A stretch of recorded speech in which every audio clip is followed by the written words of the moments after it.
Hi everybody, this is Craig Tanner for the Mindful Eye and the photo of the week on the Daily Critique. This week's photo of the week was submitted by David, who is an advanced photographer from Washington State. David created this image for the Mindful Eyes Community Assignment number 23. The concept was in my backyard. David said that he wanted to focus on shapes within the image and play that off of background shapes that were repeating. He says that he's given up his big bulky DSLR for a smaller camera. So here's the metadata. The smaller camera that David chose is the Panasonic GF1 20mm pancake lens, and the rest of the metadata is ISO 100, f1.7, and 1/320th of a second. And David said he's really enjoying the freedom the smaller camera is giving him, and it's really helping him to explore a lot more compositions and a lot more subjects. I love the very thing that David mentioned in his backstory, which is the really beautiful but simple, powerful sense of repetition in this composition. Main subject has this sort of arrowhead or spear shape. We see it in the negative space, the dark areas that are helping to define the main subject. It gets repeated several different times in different ways. And then moving into the dark negative space that's helping the main subject to separate are these brighter areas, and they're hinting at or suggesting the same shape. And then in subtle ways you see this shape repeating really sort of over and over and over again in the image. So really beautiful sense of repetition.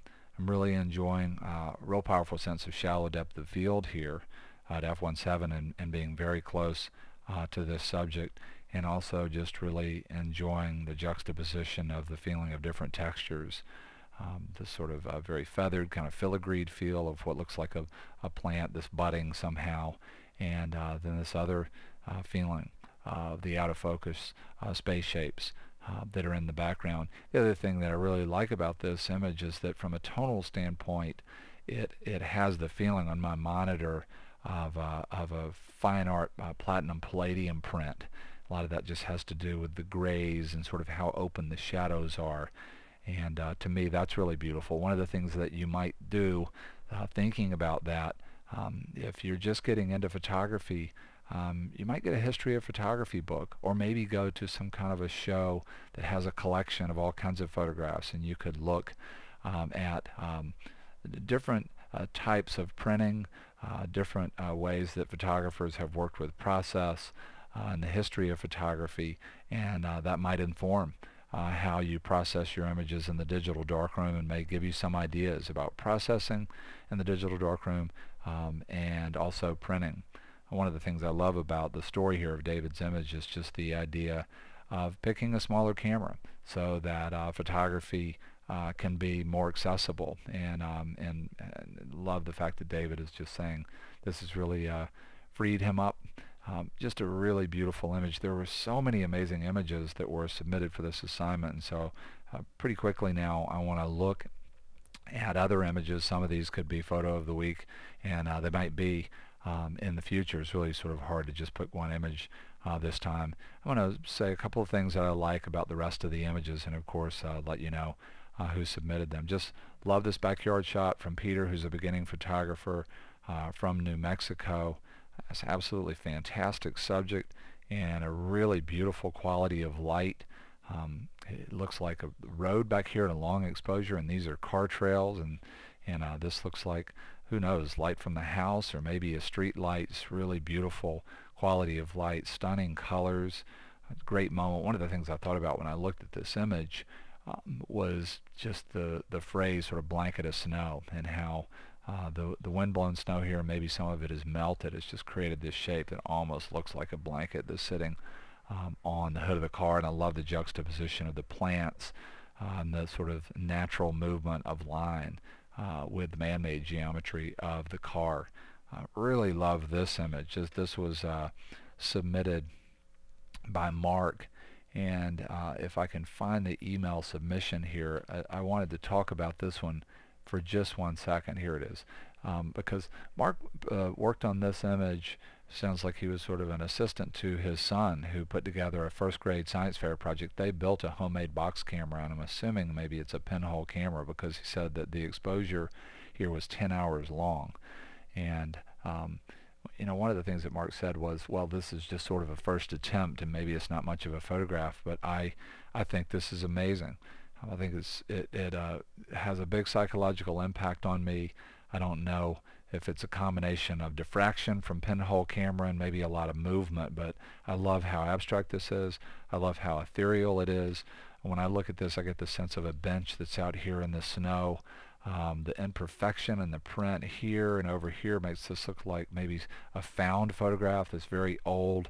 This really creates a very powerful feeling of nostalgia in me when I look at this, and it also reminds me of one of my favorite fine art photographers, Sally Mann. She did a body of work where she shot images in the South, and I believe she used a big camera and somehow treated the prints in tea, and the images were extremely ethereal like this. And I just think this is a stunning print, and so hats off to Mark's son and Mark for putting together this camera and submitting this image.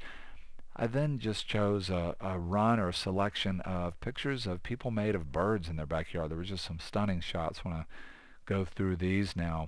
This image was created by Nick, who's an intermediate photographer from Ohio. One of the things I love about this, in addition to the stunning color, the blue and the red complementing each other, is when you look in the negative space shapes and positive space shapes in the background, there's a real powerful sense over and over again of some of the archetypal ideas on the cardinal being rhymed.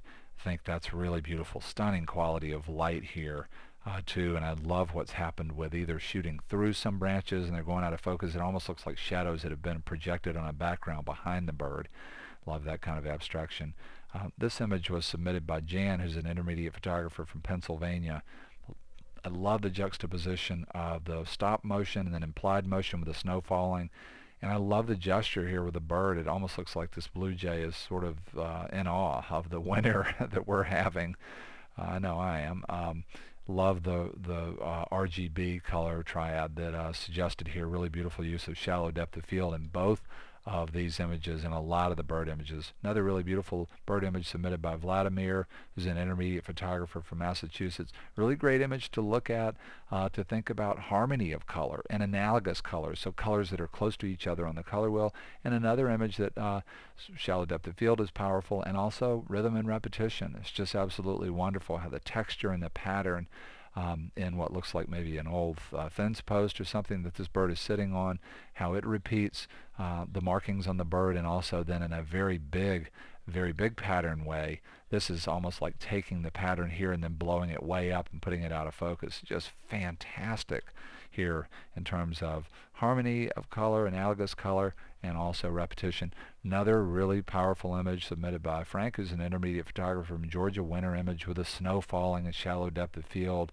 Beautiful repetition of the shape of the bird here and the positive and negative space shapes in the background. Really fun sense of just sort of formally symmetrical almost framing.